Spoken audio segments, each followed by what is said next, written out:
Call this regular council meeting July 8th to order. At this time, I'll call on Ms. Kinley for our invocation for the Thank night. you, sir. Would you all let's bow in prayer, please? Dear Heavenly Father, we thank you for the many blessings of the day. I ask that you bless every family that is represented in this room tonight. And dear Lord, I ask that you let us all congenially do this meeting. Let us communicate with each other in an appropriate manner. And let us all listen and let us learn and help us to make good decisions as a council for our community and for our county. Dear Lord, we ask that you remember Councilman Brown as he's going through his treatments. We just ask that you be with him and his family and lift them up at this time. We also thank you, having just celebrated the 4th, we thank you for the freedoms in this country, and we thank you for the men and women who are on foreign shores to protect our freedom.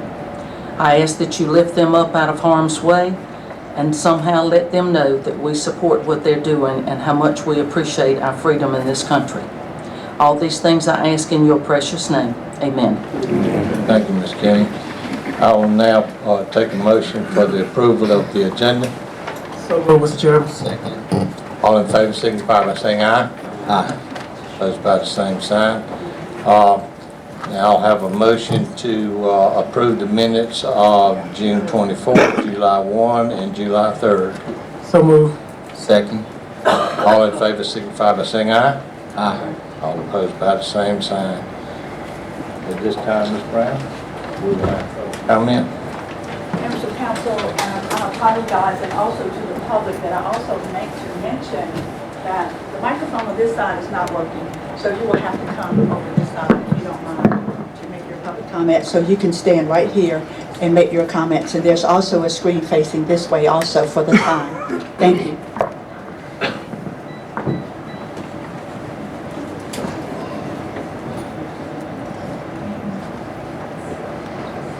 Ms. Maggie Holmes, on the subject of local option sales tax.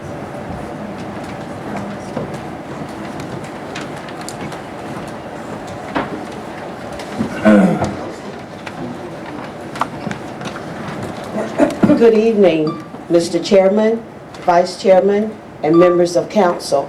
I come this evening to express my dissatisfaction with the way in which Chairman and Vice Chairman handled a discussion I had with them in March pertaining to the 1% local option sales tax.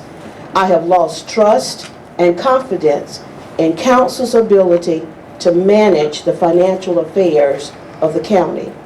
I believe you knowingly allowed more than $5.2 million of local option sales tax revenue to be withheld from the taxpayers of Fairfield County. As a governing body, such an act on your part should be illegal. So I come to inform you now that I have retained legal counsel of the good law firm from here in Winsboro, South Carolina, attorney Jonathan M. Good, to ensure that this enormous wrong is corrected and that we, the taxpayers of the county, receive what is rightfully owed to us. Mr. Ferguson, Mr. Perry, I contacted the two of you during the early part of March and made you aware of my discovery pertaining to the local option sales tax. You both promised to look into the matter and to communicate back with me immediately because of the seriousness of what I told you. I have yet to receive any form of communication from either one of you.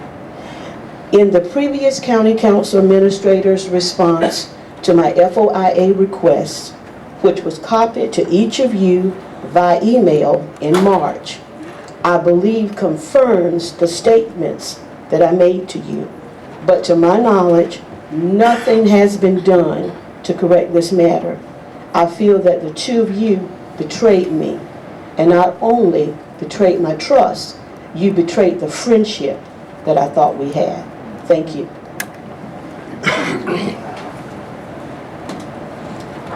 Mr. Good, do you wish to speak? All right, so Mr. Good waives his time. Ms. Faye Sandow to speak on the matter of county administrator.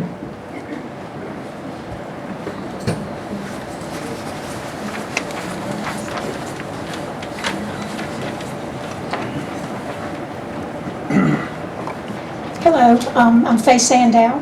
I would like to ask Ms. Brown to enter my comments into the minutes for tonight's meeting.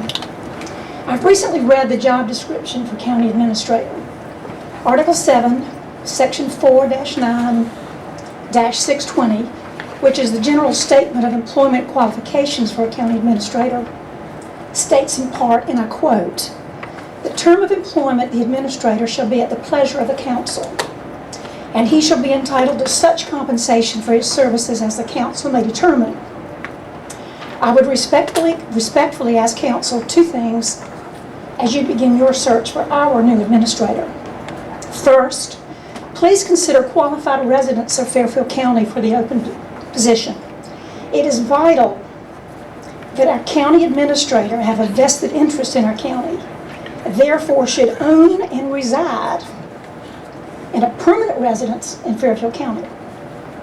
And secondly, consider defining and publishing an appropriate salary range for the county administrator. There should be a defined entry point, a midpoint, and a maximum salary cap. And the salary should be proportionate with the population of Fairfield County, which is approximately 24,000 residents. Thank you. Thank you. Mr. Mike Ward on the subject of apology.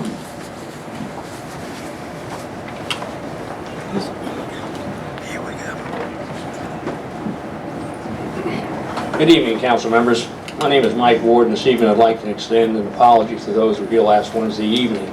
But first, before I get to my apology, I'd like to tell you a little about myself. I invested 23 years in the United States Navy, half as an enlisted and half as an officer. I moved through the ranks and retired as a senior officer. I invested 12 of those years in the submarine service, where there's an absolute respect and value for each person regardless of rank. I believe I'm entitled to nothing, and I have not personally earned. The reason I mention this is that I'm thoroughly aware of the chain of command, the value of experienced leaders charged with the authority for greatest mission. Their intellect, education, courage, and ability always seem to gain the admiration of their shipmates. They also from time to time will ask for advice from something like, "Sailor, what's your official take on this?" The point I'm trying to make, and hopefully I will at the end of my 3 minutes, there is a great value in treating people with respect. We can address with each other politely. When someone asks a simple question, it is my firm belief that it deserves a simple reply, not an arrogant dictatorial response. I personally have a difficult time with anyone who thinks just because they have a title, they are in charge, that automatically they have my respect. The fact that you folks are seated on an elevated platform, I've got to assume, must have some psychological value to you. Since I witnessed that last Wednesday evening, the comment and attitude of what appeared to be a self-righteous, derogatory common man. I responded with an out-of-line and inappropriate comment, which I will not repeat tonight. My actions were inexcusable, and therefore, as a retired officer and a gentleman, I wish to extend my humble apology to you and Mr. Ferguson. And it's my sincere wish that from this moment on in the future that you and all of us here tonight are able to communicate respectfully with each other.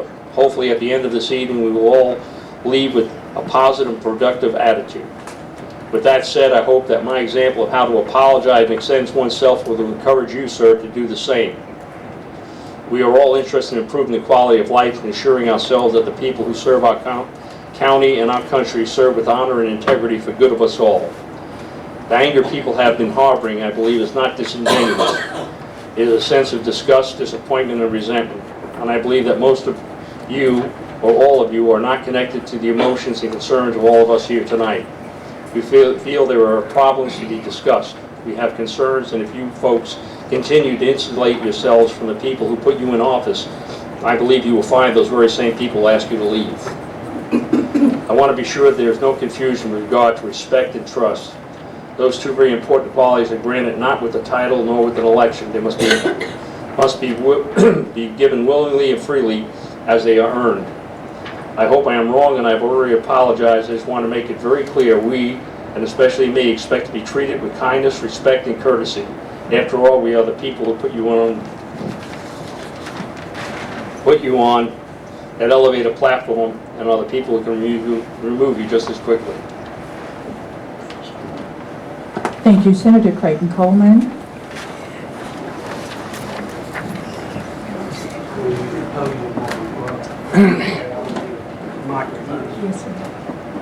I want to thank council for allowing me to come here and speak to y'all today. That's what it's all about, the democratic process. And this is important to me because I drove from Georgetown County to come here. I was on family Can't vacation. hear you. I drove from Georgetown County. I was on family vacation to come here because this is important to me, and I hope it's important to council. And I want to tell council my role in this thing with Phil Hiney and the SLED investigation. I don't want there to be any question about it. I received information from a person that had received pornographic information from Phil Hiney. He complained about it. I set up a meeting with SLED in my Senate office in Columbia. And I'm speaking to you not only as a senator, but as a taxpayer. This person told me that he knew of others that had received pornographic information from Phil Hiney on taxpayer time and on taxpayer equipment, a computer. I set up a meeting with this person and SLED in my Senate office. SLED came in and did a very brief, superficial, in my opinion, investigation. Once they had the information, the photographs, the investigator took the information that they had up to Doug Barfield, Sixth Circuit solicitor, and showed them the information. Doug Barfield made the decision that it was not illegal because nobody appeared to be a minor. That is the bar. That is what determines legal from illegal. Sometime I found this out first part of February, and I subsequently set up a meeting with SLED. Once SLED made the determination that nothing was wrong, nothing was illegal, SLED met with the chairman, I think it was February 21st, 2013, to tell the chairman, and I don't know who else was present, that what happened was not illegal, but he felt that the chairman of county council needed to know what had happened, that it was being sent on government time, government computers. The chairman sat on that information for the rest of February, the rest of March, the rest of April, the rest of May, and through almost the end of June till the taxpayers said, enough's enough, we want to know. So I called SLED in again and said, I respectfully request to come in and do a further in-depth investigation, and that's what's going on right now. Second issue that came up, and Mayor Gail Douglas, our representative, isn't here. She's on a church retreat. She would be right here shoulder to shoulder with me if she could be. In looking at some other information that we had with regard to county council, some members of them, and I know 3 minutes, but I would ask for indulgence. I drove all the way from the beach 2.5 hours to address council, and I hope that you would give me a little bit extra time. The county council, some of the members are being very liberal with the spending. We all know that. That's why this room is filled. But I got documentation and I got certification that this spending is improper, is wrong. Couple things. There's one county council member that is being sent to school, from what I understand, by county taxpayer money. Also, there are various members of county council who are receiving insurance reimbursements. That is totally improper. Mayor Gail Douglas and I got an Attorney General's opinion that's dated today. I got it this morning. I immediately contacted Davis Anderson to come to my office to pick it up. I sent it to Jack James's office. He was in Sumter, but I emailed it to him and told his secretary to be looking for it. And I gave it to the two local papers, so they have that. And let me read it to you in brief. In conclusion, it is our opinion that state law prohibits a county from using public funds to make cash payments directly to individual members of county council who elect not to participate in the group health insurance plan offered by the county, in lieu of making payments toward the premiums of such plans on their behalf. or as reimbursement for expenses incurred by such non-elected members in obtaining separate insurance. It goes further. We are also of the opinion that state law prohibits county funds from being used to pay for the college tuition of individual council members. And I bring this to your attention. If this is a barometer of how we're spending our county funds in this county, we in bad shape. Thank you. Amen.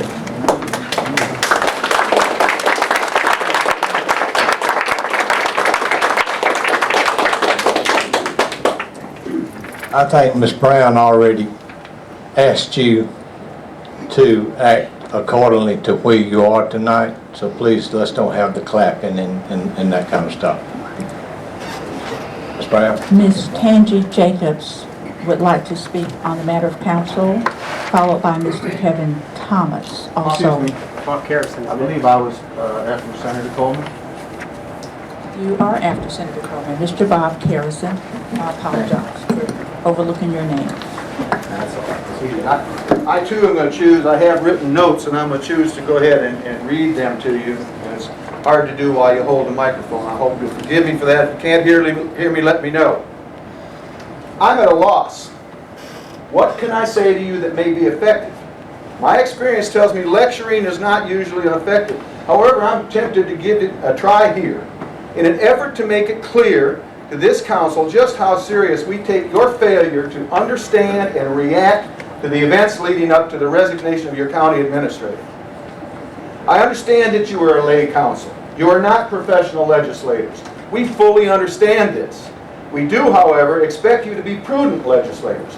We expect you to seek professional help in areas in which your expertise is lacking, and we expect you to know when you have reached these limits. You have failed the citizens of Fairfield County. Your lack of expertise in the arena of electronic communication leads you to continue to believe that the evidence that has been laid before you is somehow the work of an unknown character who seeks only to discredit your administrator. This belief is misguided. I realize I am not allowed to ask questions of council in this forum. I regret this constraint. I would love to ask if this was a deliberate disregard of the facts as presented, or if this was a misplaced trust in the council chairman. Were the council members railroaded by an overbearing chairmanship? What led to your failure to accept the evidence as presented?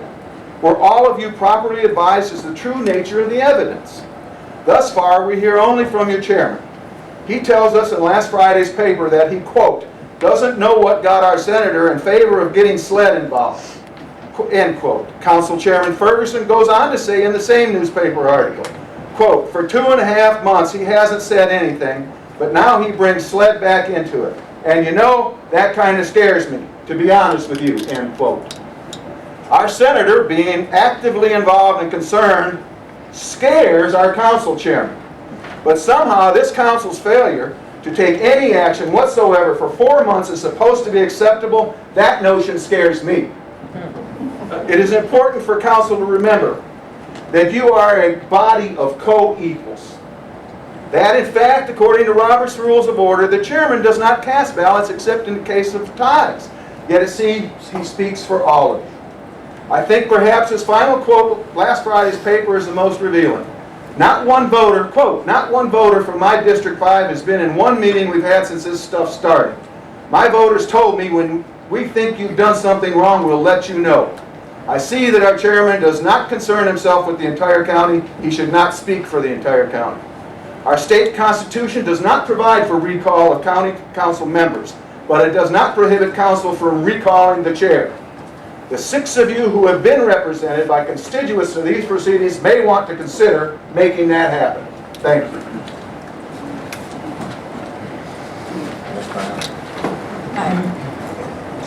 And now Ms. Tangi Jacobs.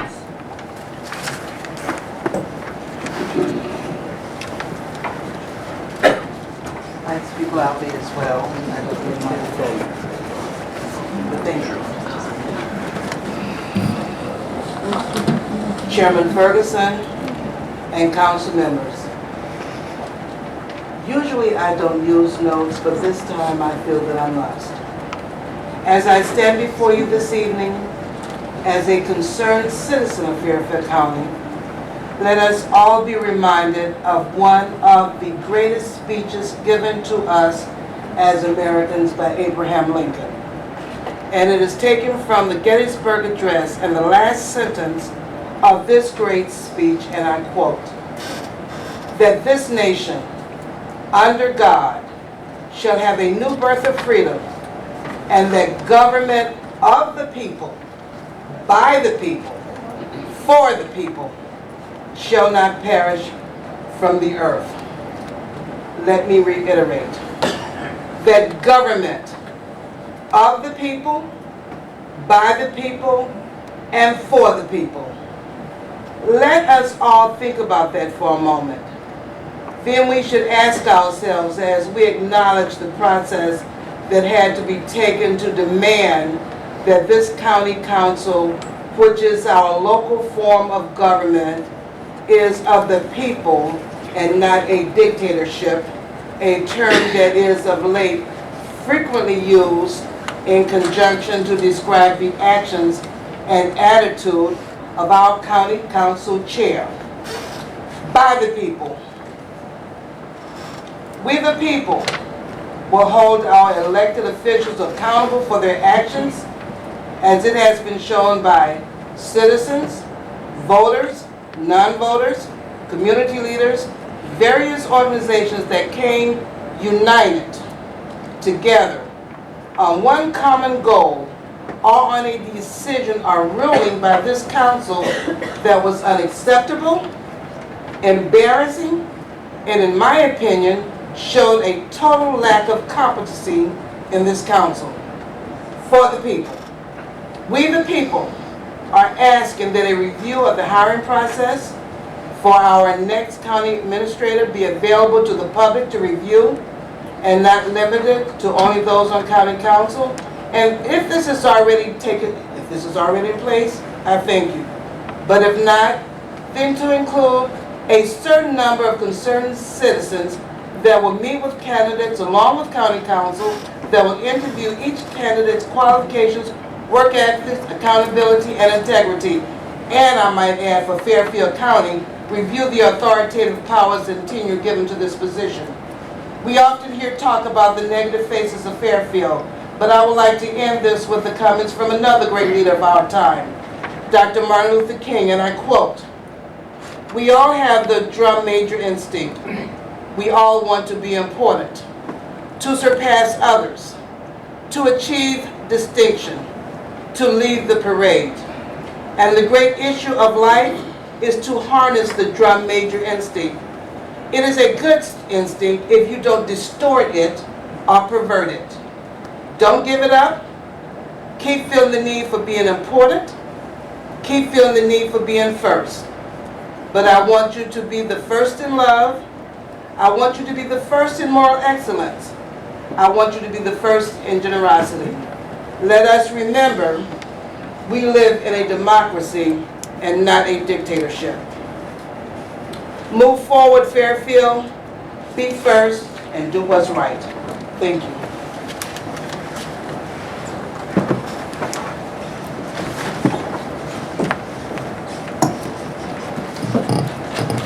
I'm going to continue the trend of using the podium as well, please. And as you sit here today, I want you to look at the last four people who spoke. You have our Democrat elected senator, his former Republican opponent, the Democratic chairman in Fairfield County, and myself, the Republican chairman. Just think about the unity that we bring together today.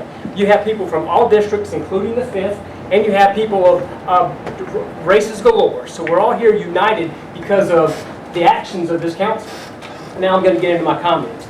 At last week's emergency called council meeting, after Mr. Ferguson received a motion and a second to go into executive session for personnel matters, he was asked why we were going into executive session by our local reporters. Mr. Ferguson's answer, "You've been told all you need to know." This is just the latest example of arrogance the chairman of this council has demonstrated.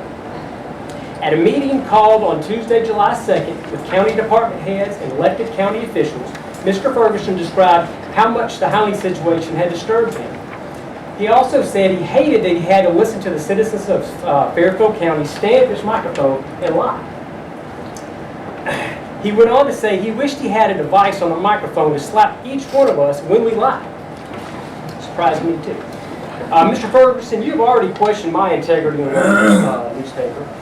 To reiterate, I said that Mr. Barfield had validated the first round of pornographic emails, but not the second. The second batch of emails I got 15 minutes before the last meeting. And these were the same that were part of the Freedom of Information request through SLED. Mr. Ferguson, after Mr. Howley's punishment was announced, you said the decision was final and over. Sir, this matter is not over, not by a long shot. These are the words I think of when I hear the name David Ferguson. Ego, superiority, condescending, attitude, and arrogance. Mr. Ferguson, you are not better than anyone else here. Sir, every man and woman in this room and in this county are equal to you. You're no more important than the vice chairman or any other member of council. You may think you can run roughshod over people, but you will not run roughshod over me or the people of Fairfield County. Let me remind you, Mr. Ferguson, you work for me. Every member of this group, called Saving Fairfield, and every citizen of Fairfield County. You will not speak to us with the attitude and arrogance you have in the past. If you want respect from us, you will start having some towards us today. You have a blessed day. Ms. Vanessa Harding, on the matter of openness and transparency.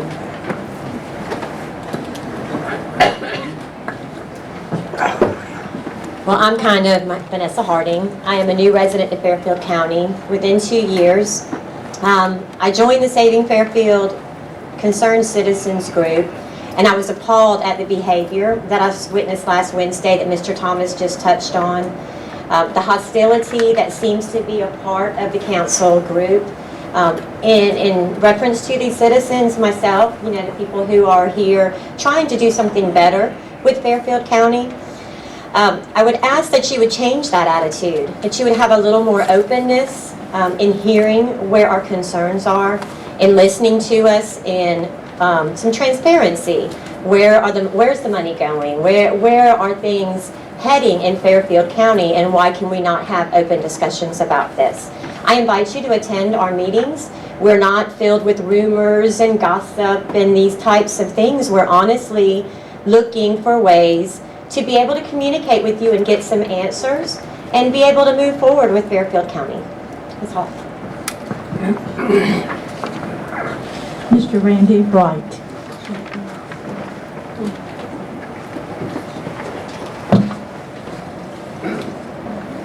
First of all, thank you for listening to me today. I recall that Cornwallis named this area most aptly Fairfields. Indeed, we're blessed with great nature wonders. God has blessed this area. Indeed, we are also blessed with the most hospital-friendly people that I've ever been around. We've lived from Chattanooga, Tennessee, and all points in between to Miami, Florida. This is the greatest, most hospitable group of individuals that we've ever come across in the last 41 years living in the South. However, this county is only held back from greatness by an ineffective, uncaring, unlistening government. To my point, our millage rate is one of the top 3 in the state of South Carolina.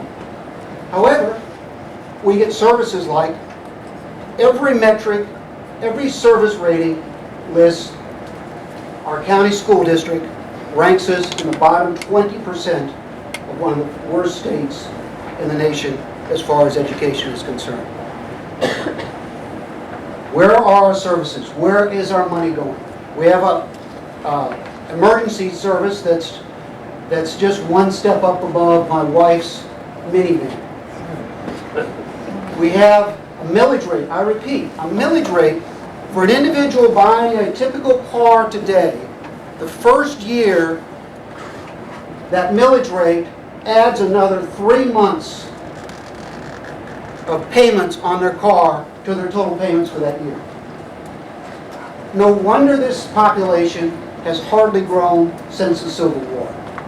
We have continually not listened to the public. I'm not going to be redundant and repeat what everyone else has said. I think that's established fact. Also an established fact is that we have not responded even to rating services.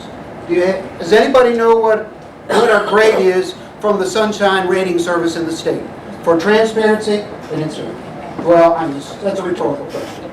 It's a D. A solid D is our transparency. But we've heard plenty of testimony. I think most of you would probably be surprised that's an F. When I look at the sound bites and the writings of this honorable group, I see a total lack of business expertise in running something. When we talk about jobs, yet we run people away from coming here with high millage rates. We have budgets double the size of comparable counties, yet nothing to show for it. We have budgets the same size as counties twice as big as us, but nothing to show for it. In other words, we're spending money and we're not getting any results because we don't listen to the public and we don't go out and actually focus on results, performance, efficiency, and what the public wants. Thank you for listening to me. Ms. Darlene Johnson, on the subject of recreation.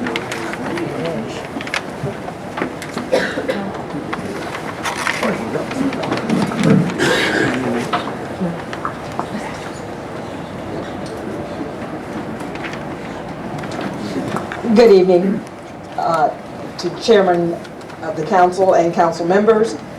It wasn't my intent to speak this evening, but I need to reiterate the request made by the Greenbrier community, which is part of District 4, County Councilman Marsharia's district. We thank you for possibly erecting that building that has been in existence for the past 8 years in Dawkins. We want Dawkins to have that building. But there is a $500,000 allocation of recreational funds that we in Greenbrier think that we should get a part of simply because we are part of District 4 and have no established recreational areas whatsoever for children nor adults. Councilman Marsharia has stated that Dawkins should get that allocation, but we feel that we are, since we are 20 to 30 miles away from Dawkins, that we need our fair share. If it's no more than $100,000 to erect a shelter, that's a start. We don't have anything. A ball field for the children, a recreational shelter, something. We ask that you consider Greenbrier's request, which was made on May the 13th in a letter to County Council, and that you consider us in your allocations after the study has been made that was requested by Councilman Perry in the last County Councilman meeting. That's all I have to say. Give us a chance. Thank you. And Mr. Tom Chase.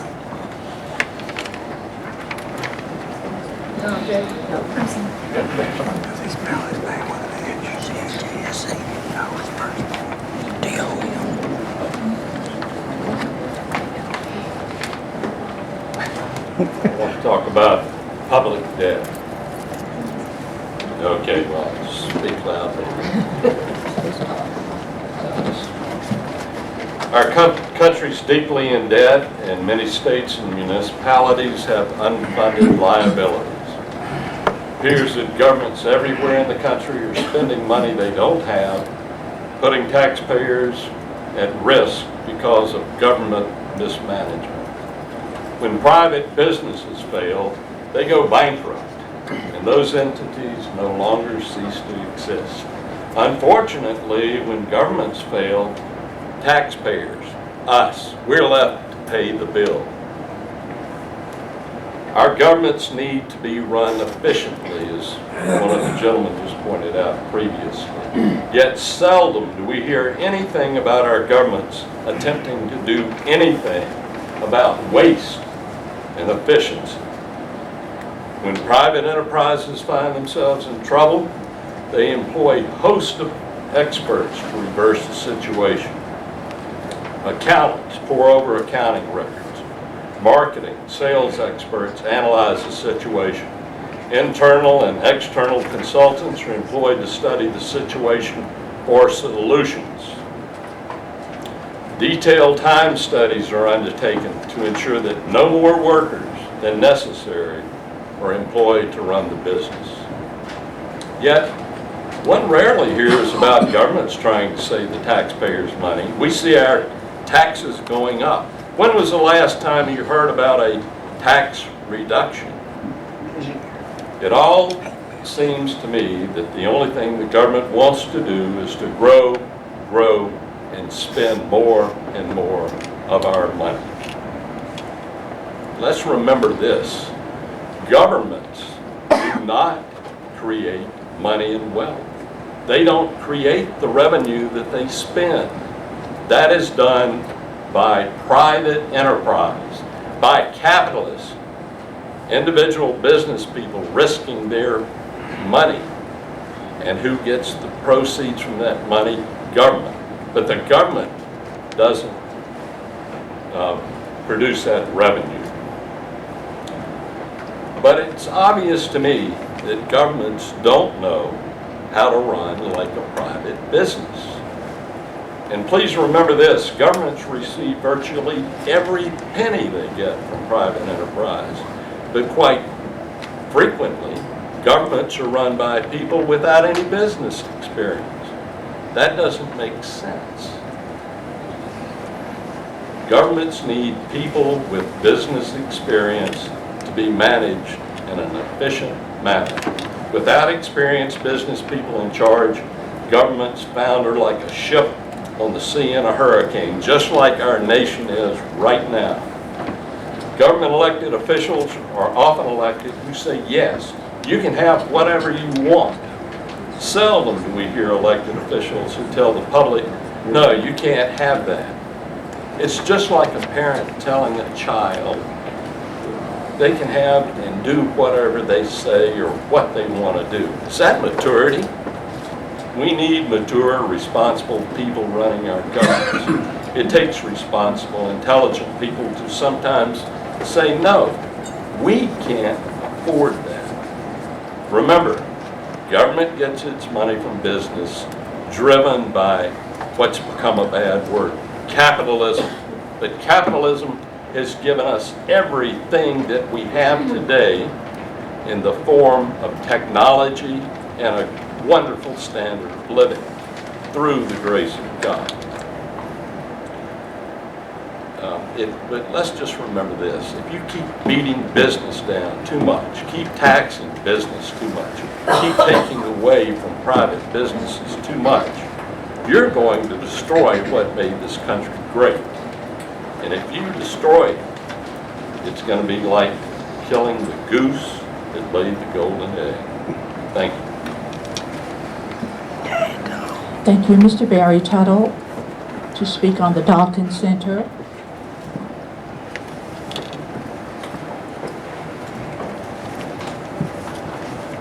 I'm sure council members, as have I, as a new resident of Fairfield County, notice that there's a real rising tide of pride and enthusiasm in our community and a real momentum to improve the quality of life out there.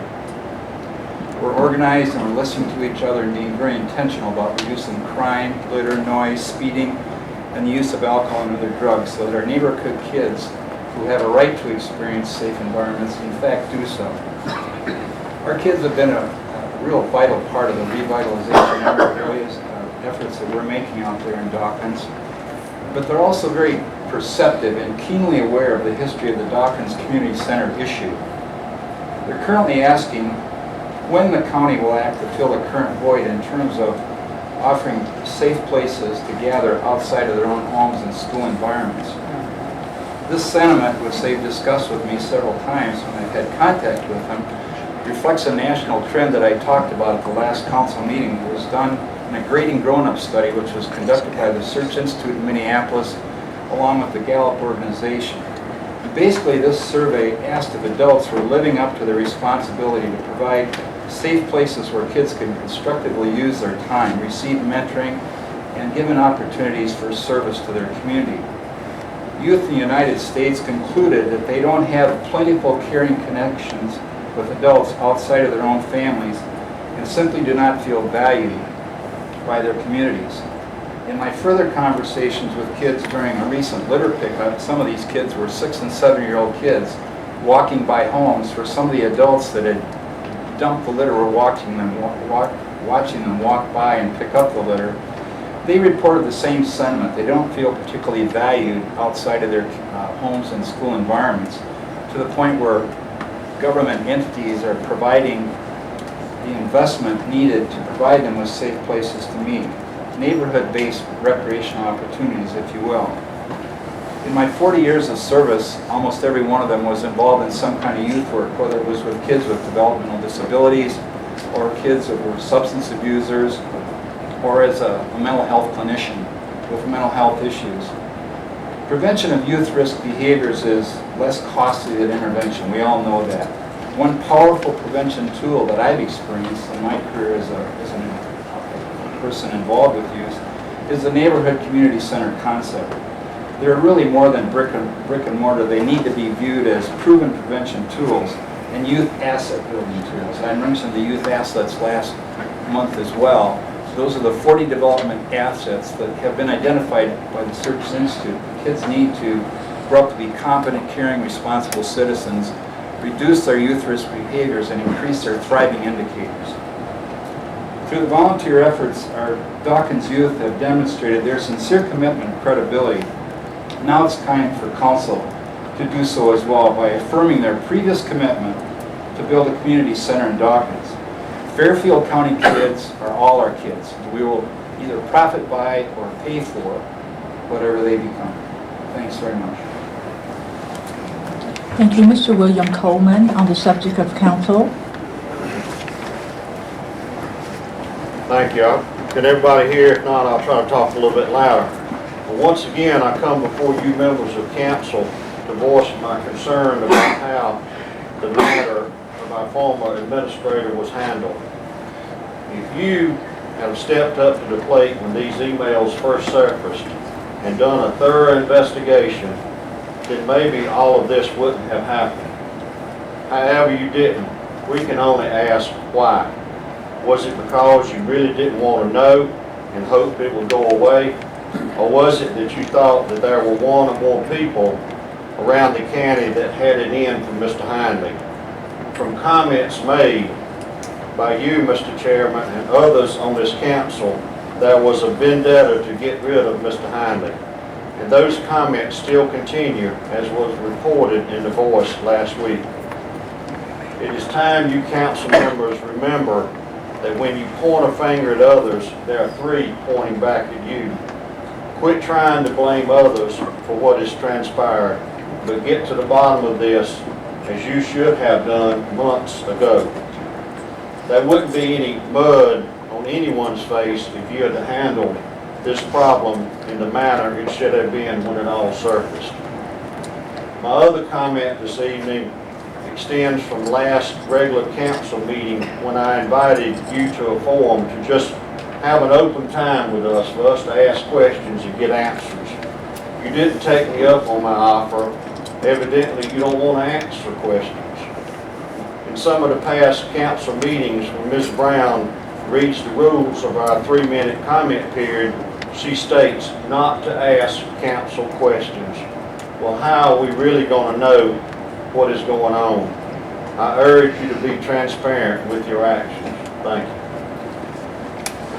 Thank you, Mr. Bruce Wadsworth. On the subject of recreation.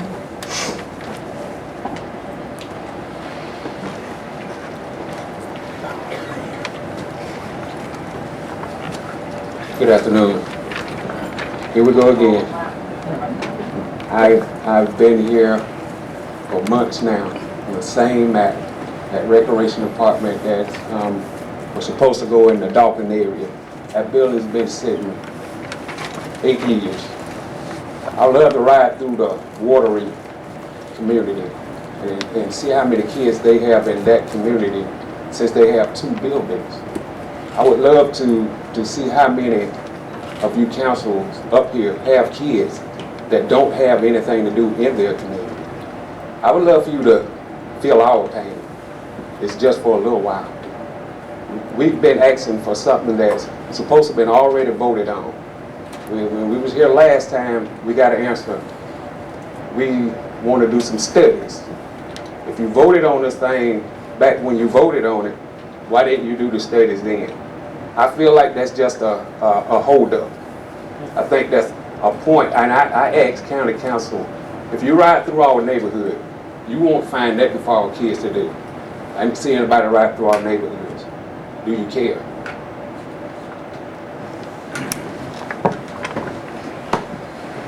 Thank you. That is everyone who signed tonight. Okay. We will now go into public hearing. It is now 6:46. Public hearing on the application expenditure for 2013 JAG grant. Mr. Anderson.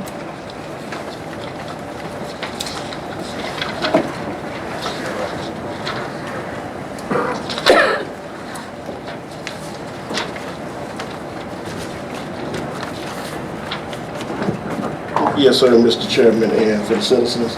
This is a common JAG grant that we get from the Department of Justice for the Sheriff Department.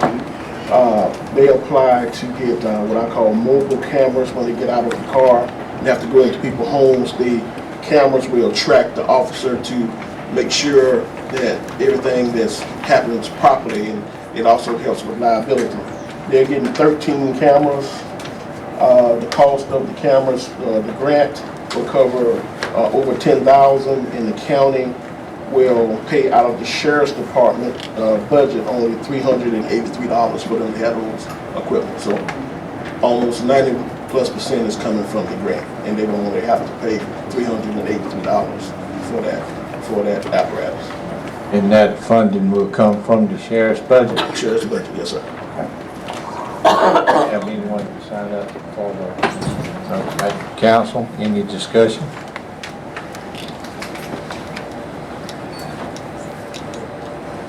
If not, I close this public hearing at 6:50, Ms. Brown. Now down to ordinance, resolution and orders, first reading by title only, orders number 618. Do I have a motion? So moved, Mr. Chairman. Second. All in favor signify by saying aye. Aye. Opposed by the same sign. The ayes have it, Ms. Brown. We have minutes that were sent to you for the 4 Behavioral Health Services, Disabilities and Special Needs, Fire Commission and Library Commission. We don't have any board and commission appointees at this time. We are now down to number 11, old business discussion and possible vote concerning erecting a recreation building in the Dawkins community. Council, you now have in front of you a cost analysis that was asked for.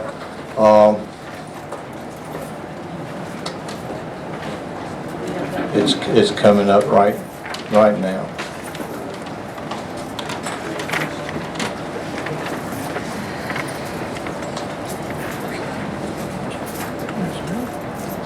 Mr.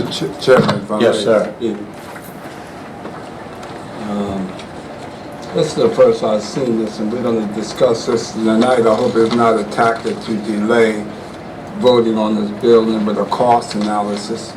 Ms. Montreal, we're going to vote on it tonight. That's what you asked me to bring forward, so that's the reason. Sarah said, but the cost analysis, it would have been good to be able to read this prior to just sitting here and try to read and think through all the technical numbers of the cost analysis. Looked like we should have had a day or two to review that.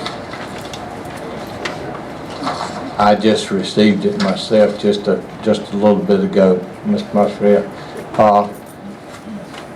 If there's any questions, council, we have the engineering firm who did the estimate, do we not? He didn't make it. Okay, he didn't make it, okay. There are two estimates in there. One of them is a greenfield site with outside recreation, which is the one in the back. The first one is the building. First, on the first page inside is the building. And you can kind of go down through it and see what's there. That is not a complete, that is not everything in the facility. Why don't you tell us what we have and what we don't have in there, Ms. Lauren? Sure. In the building, there will be, it'll basically be a turnkey. It will not have office furniture. It will not have telephones, computers, etc. It will have your basketball gymnasium. It will have the flooring. It will have the goals. It will have the bleachers. It will have all your toilets, everything installed. As I said, it's basically a turnkey. With that one, you just got to probably get some office furniture and telephones and computers. Okay. So if you want to turn and go to the next one, the price to erect the building, landscape the land, and this is from one engineer, you can also bid this out, would be $895,000. To get the building erected alone, it's almost $483,000. But that is, like I said, turnkey. Just to have a comparison, we asked them to do an outdoor facility as well. And this is, sorry Davis, the last one was basically the breakdown. It's very small. You really couldn't see it, so that's why I put the final number. This is the outdoor facility.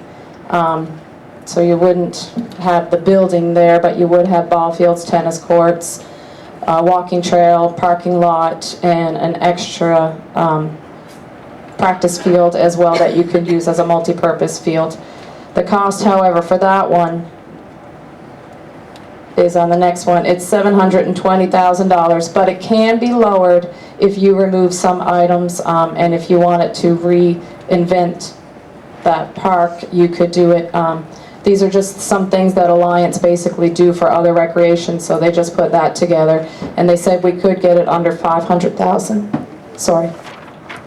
Also, when you see these numbers, when you ask an engineering company to give you the cost estimate, when you take it out for bidding, it could be much lower or it could be higher.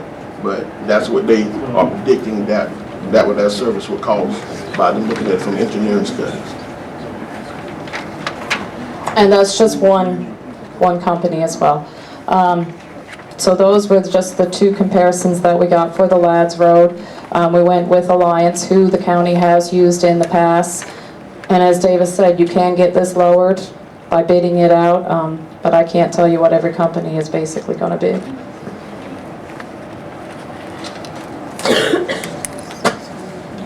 Mr. Chairman, I would say, just looking over this, I don't know if I can make a quick decision on that in terms of the prices. I'm sure that some of that could be mitigated to be more reasonable without having any other facts to debate it or argue it. Let me just say, the community is requesting a building that's already been paid for, money laid on the ground for X number of years. And we're still requesting that building go on that site. And whatever it would take to build that building and all the amenities not there, you have next year. You have allocations. Now let me just say, Mr. Chairman, when I asked the question in terms of how much money we get from the VC Summer nuclear power plant, this year we got $23,360,205.74. which is $10,481,987.43, which is 45% of that total, because the school gets the rest of that money. And then if I go down all the years, 2012 is over 10 million we got, 2011 9 million we got, 2010 9 million we got, 2009 8 million, 08 over 8 million, 07 7 million. 06 over 8 million, 05 over 6 million, and 04. That's a total of $203,483,000 $46,960.32 in totality. What comes to the county is $86,884,941.16. Now that's over the last 10 years, whether it be my district or any other rural area. Here in the town of Winsboro, we have 2 or 3 recreational centers, and council members have money to even put, if they can pull it all together, amalgamate it, $1.5 million can go right back here in Winsboro. They have recreation centers. They have places where people can meet. We have a community that's living in imminent danger, and have been. In 30 years since that nuclear power plant has been there, over $1 billion have left the western Fairfield. We have absolutely nothing but chasing balls, if you wanted to call that a recreation sport. Out of $1 billion, whether it's my district or anybody else's district, somebody should have something decent that we can be proud of in our district with this kind of money. It just makes no sense. And if folks will go and read the comprehensive plan of 2021 and you read what we have for recreation, it's really disgraceful. There's no vision, there's no real comprehensive planning. It's just a no to just about everything with no improvement at all here.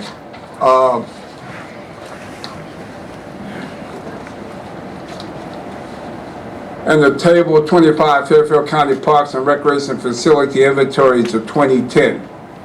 The county parks, Lake Monticello got 25 acres, tennis court, ball field, basketball, picnic facility, fishing pier, walking trail, restrooms, adequate, no planned improvements. Feasterville Mini Park, playground, basketball, shelter, picnic table, adequate, no planning improvements. Midford Mini Park, 2 acres, playground, basketball, shelter, picnic, adequate, add playground equipment. Shelton Mini Park, 2 acres, playground, baseball, shelter, picnic, adequate, no planned improvements. I go on down Alger, Blair Park, Willie Lee, 4 acres, playground, basketball, baseball field, bathrooms, adequate, no planned improvements. I go through this whole list of parks and whatnot over the last 20 years that we've been asking for something in our community with hundreds of millions and tens of millions of dollars spent. I don't know where that money went. What I asked for is an itemized account to break out the money from the VC Nuclear Summer Plant, not in a general account where you can't find it, hid among clouds of issues. That where exactly did $1 billion in 30 years, or over the last 10 years, $200 and something million, and we have gotten over 86, almost 90 million of that. Where exactly did that money go that would not? One community in the rural area can have a decent facility for their children, senior citizens, or the people of Fairfield County. And now we want to put a cost effective.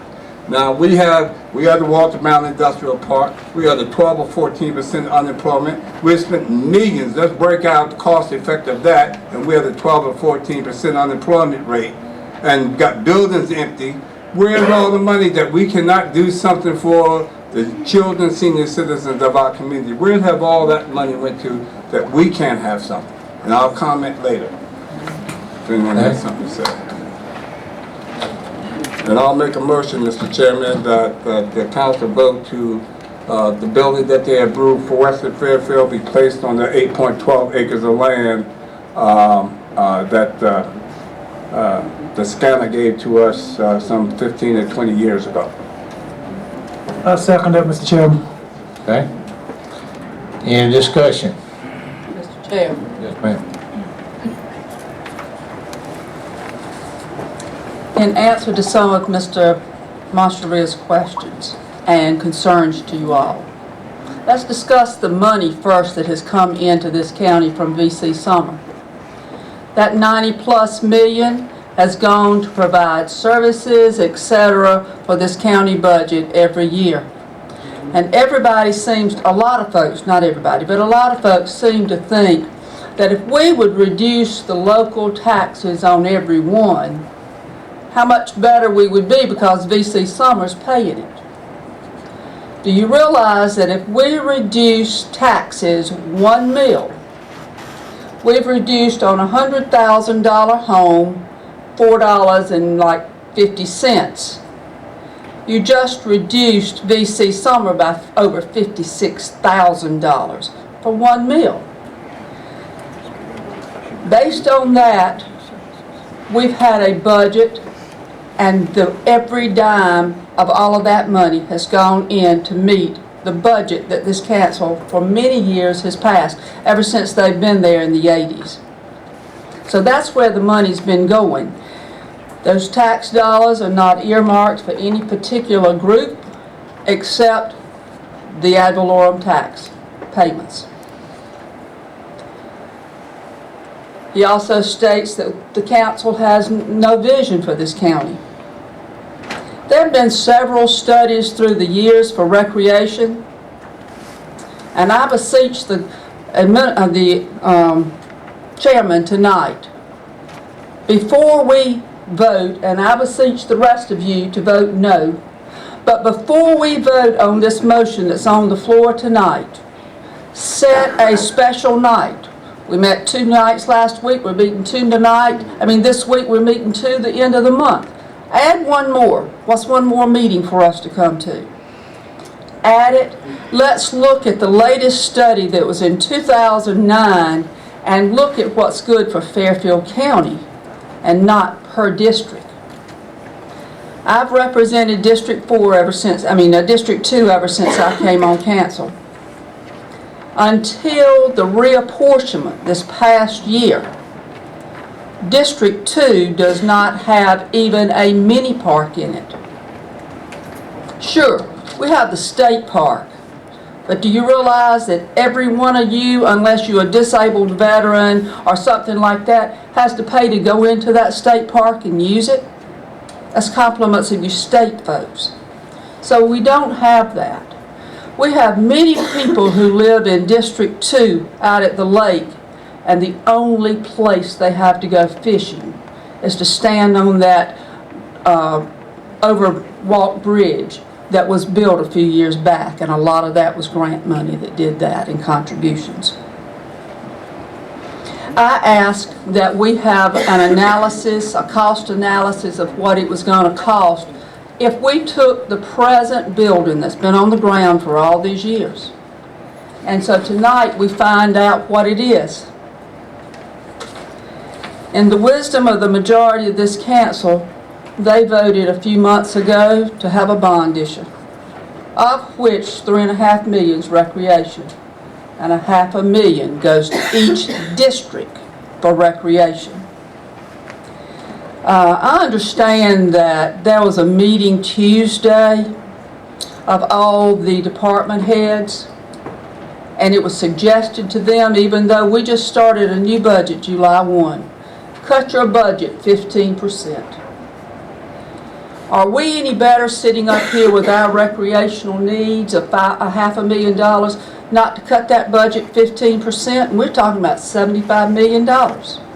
So you take that and reduce it from these costs, we can barely do anything. And I see one thing here from this, I guess it was Alliance that did it. I don't know where they can get this price, but a septic tank system that would house that building, I'd like to see whomever they got that cost from to come in here and talk to every homeowner that wants to build a septic tank in this county. You're looking at a minimum of $5,000, depending on your soil. We don't know what kind of soil's out there. So I already know that's a cost that's much lower. So, those figures in here, there's no way to build a building or put that building up. The next thing is, we just started the new budget July the 1st. There is not one dime in that recreation budget to staff that building, to pay for power, anything that's in there. So we got to build it and just let it sit out there? Another thing I ask you, where are the churches in this community? Where are the churches in this county? I can tell you the church I go to provides recreation for the community. I think it's time that the churches stand up and be a part of the community and provide for these children. As far as, I'm sorry, I don't have your name correct. I think it's Wadsworth. Did I say that correctly? I don't agree with that statement you just made, but yes, I just wanted to make a comment that the schools have been asked if they would open those gymnasiums for the summer so that those children that are AAU could go in and practice there. It's time. Those are the same tax dollars that we're receiving in this county to meet the request that you want. Those are the same dollars, so why can't we work with the school system and be able to provide the other facilities that are out there so that children, adults, etc. can take advantage of those and not just the months the schools are open and have to go in and do that. We talk about what Lake Monticello has.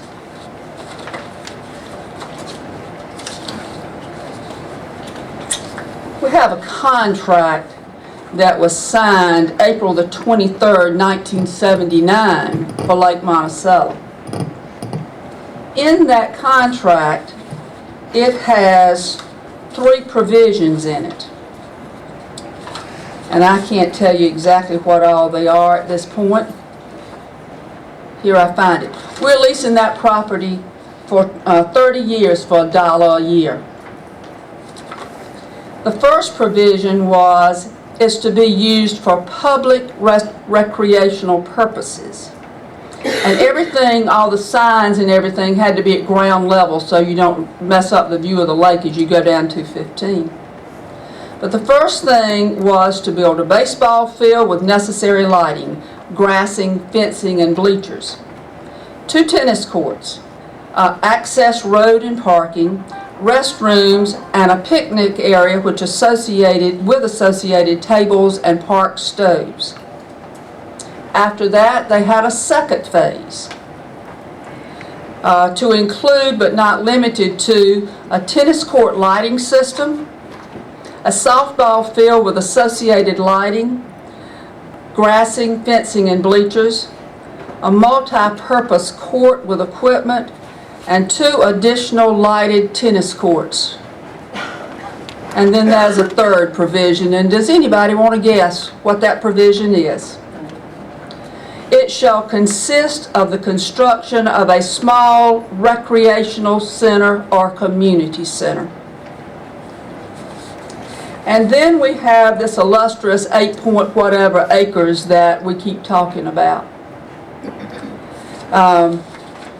It in itself is 5.5 miles from the present recreational facility I just discussed. It sits close to the river, and it's about, through the way the crow flies, it's a little over 3 miles. But now tonight we're talking about coming in, building a facility for this area that's 5.5 miles from what we've already had. And I understand that building was purchased to go to the first center that needed the third provision. Anyway, I wasn't here at that point. That was the time I was sitting off council. But we have that, and all of these things said. And like I say, I beseech this council to vote no tonight, and also beseech the chairman to set a time that we come in and talk about what's good for Fairfield County, not 7 districts. Thank you. Mr. Mayor. Mr. Chairman, looking at these different estimates, and all of them are well over $700,000. And we got a building that we bought for $85,000 and $90,000 8 years ago. And Mr. Marshall is saying that he just wants that building in Dawkins on the 8.2 acres. That's fine, well and good, but I don't think we're looking at this thing systematically, all from a money standpoint. if we're going to get this building that's been sitting on the ground for 8 years, and just say, all right, we're gonna put it up. Well, comparing just taking the building, slapping down a concrete pad and putting this building up on top of it, the District 4 would definitely be shortchanged compared to the many fine-looking plans we got in front of us. And I think it would be doing a disservice to District 4 and the rest of the county by not truly studying this. I know we try to study. I've been here we've studied everything in this county 5 times. But I think it would be wise at this point, where reality might be coming forth sometime soon, not to shortchange District 4 or any other district in the county. If we can have one more meeting to kind of seriously look at the finances of taking a building that's been in storage and just building it. That sounds easy, that sounds cheap, but it ends up costing you twice as much for half as much. And I think we need to look at this a whole lot more systematically and not call it a study, just look at it and put a pen and pencil to it and say this is the way it should be done if you want to look at it from a business standpoint. Thank you, Mr. Chair. Mr. Vice Chair. Mr. Chairman, I want to echo what Councilor Member Robinson said, with the exception of the church comment, because I think the fine churches in our county do the best they can with what they have, a lot of them. But outside of that, from a study standpoint and what Mr. Brown is saying, I made this comment at the last council meeting. I don't care how many meetings we have. I know we're dealing with the administrator. Aside from that, we've got local option has been mentioned. We're going to have a lot of meetings here over the next couple months, but I squarely think that recreation needs to be right in there so we can sit down and have a real discussion around the financial part of it. We know what's been allocated to each district. I think we need to get studies done on what kind of buildings may fit that kind of allocation in each district and what we can expect as a council member within that district. I think when they did the study back in 2009, 2010, Ridgeway may be one of the easier locations because it's not as spread out as some of the other districts.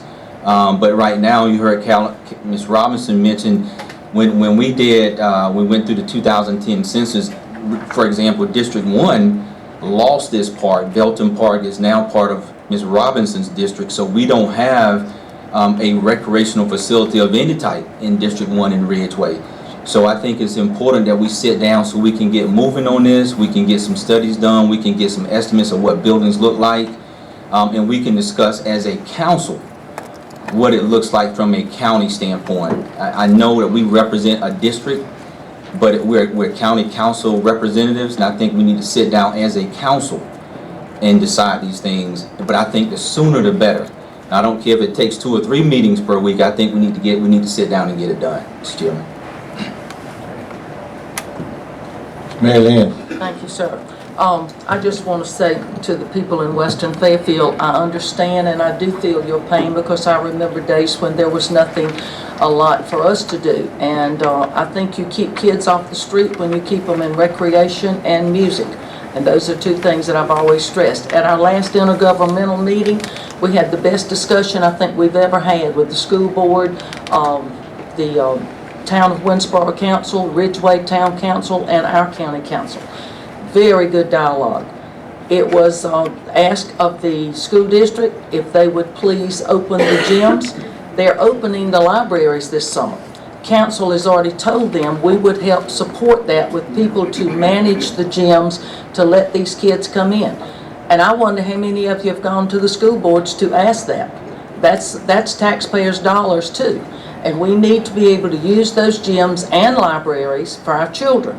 And so if you have not done that, I implore you to call your district rep with the school board and ask that. Summer is going by quickly. These kids need somewhere to go. They play out in front of my house in the street all the time for lack of somewhere to play. And that's dangerous. It really is. So recreation, I agree with, but one fact I want to say, the council did not purchase that building. That was purchased by the Recreation Commission, which was a special purpose district at the time. And it has laid on the ground because we kind of felt like we did not have the money to put it up. But I agree with the meeting on recreation. And we did have meetings years ago. We asked for community districts. I had 3 people in my district to show up to discuss recreation. And I don't think anybody else had an overwhelming number of people to interact with those meetings that we had. And I wish that they had more. So that's kind of why we're slow with coming up with a plan. We want to do the best we can for each district. And we are one county, folks. We are one team, okay? It doesn't matter. I get calls all the time from people in other districts, and I return all my calls. And that's what we have to understand here. But I wanted to say that about the one other thing, my notes here to refer to. Years ago when we first talked recreation, and I voted for this, for the western side to be the first side or first district to get recreation. And that was decided, and we did vote, and that was unanimous almost. I think it was a unanimous vote, Mr. Marshall, 6-1, to do Western Fairfield first. And I still would agree with that we need to look at that because we did vote on that, we promised that. But right now, because of these figures, and I was one who asked for that this week, to get a budget of what it would cost us to put it up and to run it and fix it. But we need to look at that seriously, and I'm not ready to vote in favor of that tonight. I will vote for recreation for Western Fairfield like I will the rest of the districts, but we do need some more time to look at this and study it. But again, I ask you, please go to the school board reps and ask them to open those gymnasiums this summer, and the county had said we would help, so you keep that in mind. Thank you, Mr. Chairman. Yes, ma'am. Any other comments? One of the things that that we need to keep in mind, we keep talking about facilities for young people to play in and that kind of stuff. There is one gymnasium in this county. There's one gymnasium in this county. Mr. Marshall mentioned 2 buildings out at Lake Wateree. I don't know where those 2 buildings are at Lake Wateree. I mentioned Lake Wateree, sir. Excuse me, I misunderstood. But there's one gymnasium in Fairfield County that Fairfield County operates. All the other gymnasiums either owned or belong to churches or to the school system. We have a lot of districts that have more than other districts. As spread out as districts are, Mr. Brown has a fairly concise district. Ms. Mary Lynn has one, and even Mr. Perry's is kind of in close proximity. The rest of our districts go all over this county almost, and it's hard to do, like the young lady was talking about, the Greenbrier area. When you got predominant areas in your district, if you got 5 or 6 or 7 neighborhoods, how do you go about doing what is fair for everybody? It's not easy. Not easy at all. Mr. Trout brought a concept here a little while ago about trying to appease most of the communities by putting outside facilities in those in the separate areas in his district. And I think that's what I'm talking to the folks in District 5 about. We've got so many different communities in District 5. It's kind of hard to get something for everybody, for all the children or all the adults or whatever. But anyway, it's not an easy thing to do. The only thing I will say is that Ms. Robinson was right. We did, and the council voted on it, was to spend $500,000 in each district. Mr. Marshall brought the idea of let's just go ahead and put this building up. The estimate, and y'all don't have it in front of you, but the estimate is $895,000. $400,000 more than the allocation that was allocated to District 4 or any other district. So to say we can just put that building up, that if that building is going to be $900,000 minus 5, I don't know how we would finance it. I don't know how we would pay for it. I really and seriously don't know where that funding would come from. And that's kind of where that's at. Council wants to have meetings on recreation. That suits me. We can probably deal it in with trying to bring in a new administrator and that kind of stuff. But I'm not against having meetings. If that's what we need to do, that's what we need to do. But anyway, that's where I am with this, and that's you know, looking at numbers realistically, and that's how you have to do it. If you got a budget, that's what your budget is. I'm not sure how we can build. We can take $500,000 and build $900,000 program with it. Yes, sir, Mr. Marshall. Mr. Chairman, I think some of this can be done in increments, but in any event, as Kenley had said, you have the Drawdy Park. Do we pay for that, or is that a private religious community center? Drawdy Park is a county. And how much a year do we put it at, or 500,000? How many hundreds of thousands? I don't know the up-to-date figure on that. We used to... Miss Laurie, do you know what we spend separately at Drawdy Park? Electric and water, I mean, what do you... Total? What is their budget, annual budget that's Well, given my by the budget council? is not broke down by park, it's operating expenses, so internet, water, sewer, electricity. It's not broke down by this park and that park. Mr. Anderson, can you help us out at all? Yeah, not really. What she's trying to say, we have a total budget, operating budget probably about $490,000 for all her employees to handle every mini park, everything under the county's auspices, but it's not broken down by each session. So between the Boykin Center and the Drawdy Park is only $400,000, and you operate and run all that yourself, staff, and For that's what you employees, pay? he said, is $483,000 alone. And then there's different sections for how much we're allotted to pay for water for all of our facilities together as a combination. It's not broke down by each park. What happened to the $400,000 out of the $500,000 that was given initially to the Recreation Commission? And the purchase of that building, even though we didn't purchase the building, we voted agreed to put the first building in Western Fairfield. And what we paid for that was still $400,000 left in our account. Where is that at? Well, I wasn't asking you per se. I'm asking council members who are concerned about budgets. There's $400,000 from the original $500,000 that was given. Whatever happened to that money? I've been asking about 4 or 5 years. Where's that money? I didn't hear you. So we, you know, here we do have places here. We have swimming pools. We have a lot of things. I'm just saying for the rural areas. And I'll go back to the fact of living in imminent danger and monies and budgets.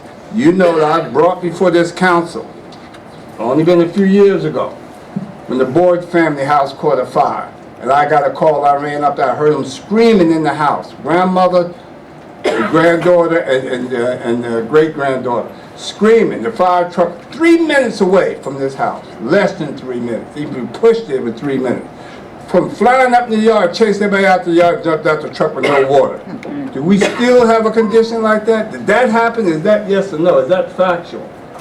How many times have we had things in Western Fairfield when people get sick, even ambulance services, we couldn't even get out there. And it's still like that, it's raggedy. Yeah. And we're living under horrendous conditions in terms of imminent danger. That is, in fact, that's where a lot of your taxes come from, is there. And we the last people denied.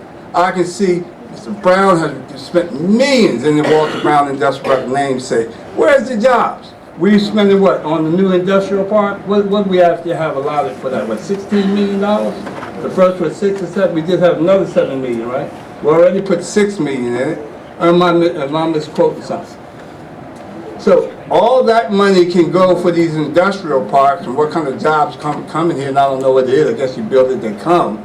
But that's the kind of money in that plan for the council members to get $500,000, we also allocated $7 million more to the industrial park in conjunction with what we already put out there. And we don't have job first. The first job we probably have is 5 years down the road. Let's talk about that.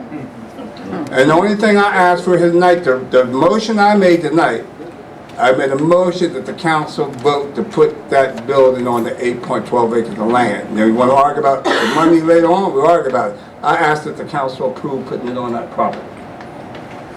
That was the motion. Ms. Robinson. This is my understanding where that $500,000 went. They had a contract to purchase the building. And then there was a lawsuit that was brought, which totally stopped it. And I think, just from the information that's been given to me, they paid for what's on the ground. And then the balance of it went back into the fund balance because of the county, because it was not spent on recreation. Therefore, it was not sitting in the recreation budget. Did we, as a council, did we appropriate to take that out and put it into some other budget when it was already designated for recreation? Is that a book? Can I see the minutes? I don't know where that is. I'm just telling you the word that I've heard about that.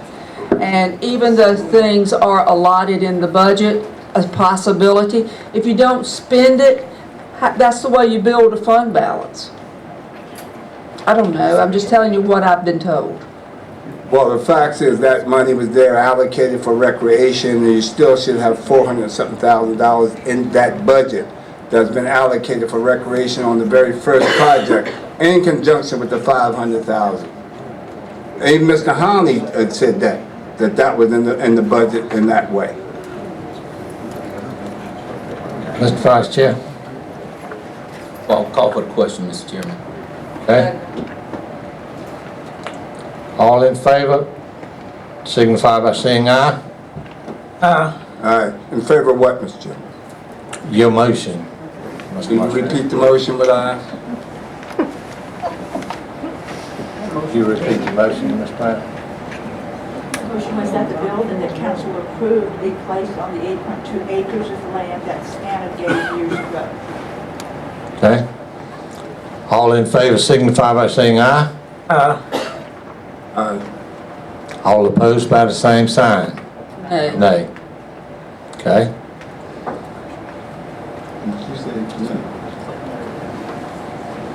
So, Mr. Chairman, can I ask a question? Yes, sir. Since the building been laying on the ground, taxpayers' money, hundreds of thousands of dollars, and you just voted down not putting it on the property that we voted, agreed to police put in Western Fairfield, you don't want to put it on that particular property. And now you want to either do another study or figure out how you're going to allocate that money. And that building's been up for, or either people have requested to buy that building several times from Mr. Holly, or you, or the council, is that right? Yeah, that has been a question, Mr. Marshall. More than one time that building, citizens or someone tried to purchase that building, is that correct? Well, I don't know about several times, Mr. Marshall. I had some folks from the Dawkins community talk to me about 3 weeks ago about purchasing the building. Yeah, that's the only time that I've been talked to, talked about. But the other comment was we had thousands of dollars in that building. We paid $87,000 for that. That's according to what's laying on the ground right now. That's what we paid for. So that's what we got invested in it, right? As we speak tonight, that's exactly what we've got in it. That's correct, Mr. Chairman, but it's still there. What happened to the rest of the money? It was $500,000. And I heard what Ms. Robinson saying, that money was appropriated for recreational purposes. I want to see the minutes where we withdraw that and put that money in a different account for a different purpose. Well, it would had to have gone back into the general account, because anything not